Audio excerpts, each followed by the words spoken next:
Rachel, let me ask you a question. How do you feel about failure? Don't like it. Why? It makes me feel weak, like I can't do anything.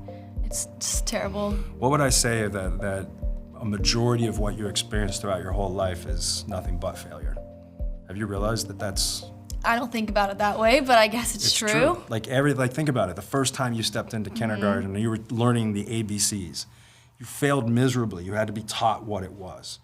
When I deal with clients, I'm dealing with the perspective that they beat themselves up in their image, the way they show up, the way they judge themselves, because they don't like to fail. Failure is the creative process. Fail forward. Fail knowing that lean into it and know that you're gonna fail as you create. Because as you create, learn your lesson as to what's failing. Pay attention as to what's happening. And if you learn your lesson in the face of the things that you're failing at, it will completely change everything. For instance, when I first began as a voice actor, I was in studio. It was my first recording session. I won't name the studio because it still exists. And it was actually a recording session for a funeral home, and I was voicing this DVD. This is back when they had DVDs, and when someone came in to find out about their services, instead of reiterating this horrible conversation around people dying, they would pop a DVD in. They hired me as the voice actor to narrate this DVD. This literally, no pun intended, was almost the death of my career.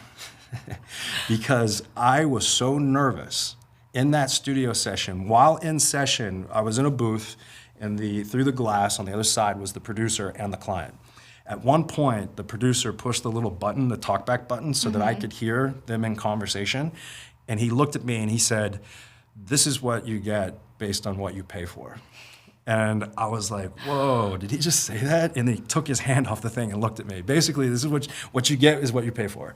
And I was just crushed. I had failed that day. If I had allowed that moment to dictate the rest of my career, I would never have I would never have ended up where I've ended up. Learning what I was doing as to what failed in that moment, learning that lesson changed everything. It also motivated me to go, I'm not letting this moment define my career. Do you have any examples of failure and where you might have quit totally and said, I'm done? Could be anything. Like, it doesn't have to be voice acting. It could be anything.